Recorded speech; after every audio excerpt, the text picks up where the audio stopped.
Affecting change is challenging for us all right now.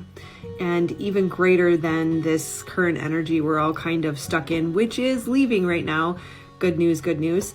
But even before that, in my coaching work, I see that affecting change or finding the motivation to make something happen is one of the biggest challenges, especially those who have experienced complex trauma.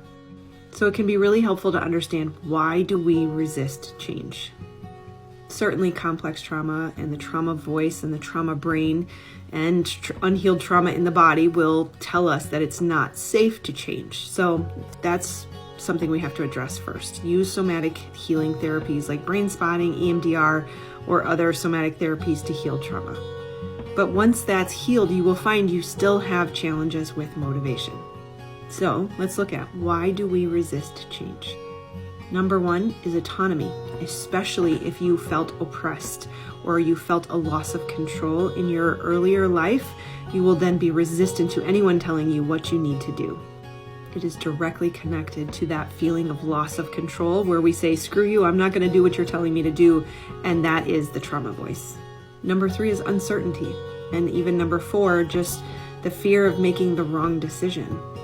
But the truth is, we can reframe uncertainty. Yes, it can seem daunting if we're telling ourselves a story about uncertainty being dangerous, but if we tell ourselves it's exciting and we reinterpret the things that we feel in our body, we can shift how that's perceived.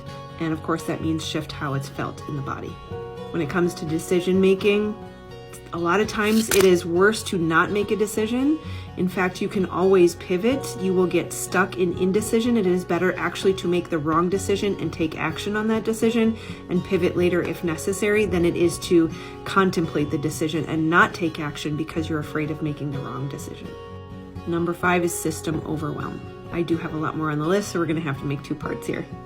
We have historically been overwhelmed. If we were in trauma, we are in hypervigilance, that leads to burnout and likely illness in the body. So more overwhelm can just cause us to shut down. So that means micro habits, baby steps, very, very, very small incremental changes towards the goal. Avoid overwhelm at all costs.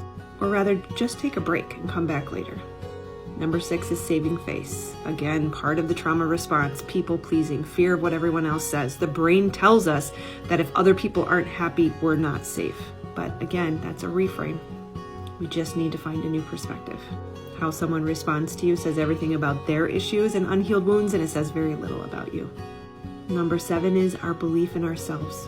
Do you believe you can do it? Check for part two.